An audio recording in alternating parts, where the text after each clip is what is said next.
Bonjour Jean-Paul Bedbès. Bonjour. Faut-il s'inquiéter de la dette française? Il faut s'inquiéter, mais fondamentalement se dire qu'on a du temps pour agir et réagir. D'abord, il faut s'inquiéter. Quand on regarde le ratio dette sur PIB, on est en France à 1,3. C'est mieux, un peu mieux que l'Italie à 1,5, et c'est franchement plus mal que l'Allemagne à 0,7. Donc on est coincé d'une certaine manière entre les deux. Ce qui est plus problématique et plus intéressant d'une certaine manière, c'est la façon dont se finance cette dette, par des bons du trésor à 10 ans. À l'heure actuelle en France, les bons du trésor sont à 1,8% en moyenne, ce qui est assez sympathique.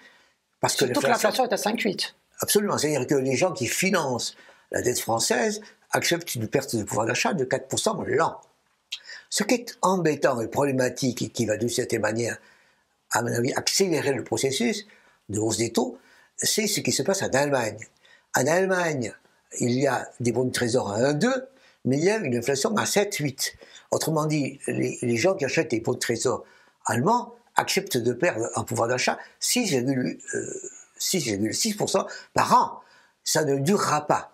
Et quand vous regardez le cas italien, vous avez 8% d'inflation en Allemagne, en Italie, pardonnez-moi, et vous avez 3% de taux d'intérêt. Donc il y a tendu également. Il y a à l'heure actuelle une situation, et l'endroit le plus tendu, c'est sans doute l'Allemagne, parce que l'écart entre le rendement et l'inflation est plus élevé. Que peut faire l'Europe pour résoudre le problème? Eh bien, l'Europe est celle qui doit agir dans ce monde-là, où les taux d'intérêt se mettent à monter, essentiellement sous l'influence américaine. Donc, la Banque Centrale Européenne doit d'abord se mettre à monter ses taux d'intérêt graduellement, un peu, en disant que si les choses s'accélèrent, c'est-à-dire que s'il y a une montée des taux d'intérêt, des taux d'inflation plus fortes, elle réagira elle-même. Mais en même temps, il faut qu'elle dise qu'elle a un bazooka.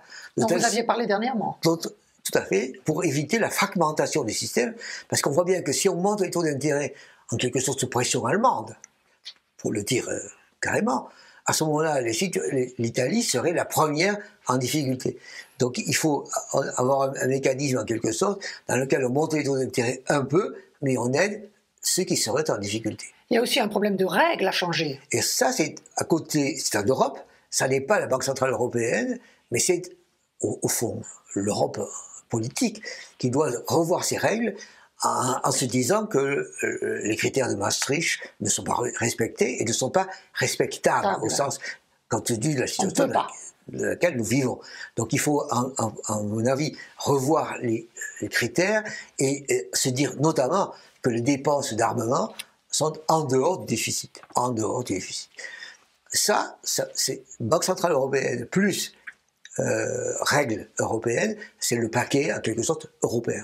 Et pour la France? Et pour la France, eh bien, d'une certaine manière, il faut pousser à ce que ce paquet se mette en place, mais en même temps, il faut développer nos propres évolutions et nos propres stratégies. Fondamentalement, c'est ça dont il s'agit. Il s'agit de dire, nous devons avoir une stratégie à moyen et long terme, 3-5 ans, de dépenses publiques. De dépenses publiques et d'investissement public. Il faut qu'il y ait un investissement fondamentalement en matière de protection, en matière de protection militaire, en matière de protection cyber et bien entendu en matière de santé. Autrement dit, il faut que les infrastructures françaises, du point de vue privé et santé et du point de vue public militaire, se mettent à se renforcer. À côté de ça, bien sûr, il faudra accompagner l'évolution des salaires, en particulier les salaires les plus faibles, mais fondamentalement, il faut qu'il y ait un ordre dans ce processus, il faut qu'il y ait un plan, autrement l'inflation risque de nous échapper. Doit-on s'inquiéter? Il faut s'inquiéter si on ne prépare pas et si on ne se prépare pas. Donc c'est politique. Donc c'est très politique. Merci Jean-Paul Bedbès. Je vous invite à vous abonner, je vous invite à liker, je vous invite à en parler, je vous invite à faire des commentaires. Donc je vous invite, merci.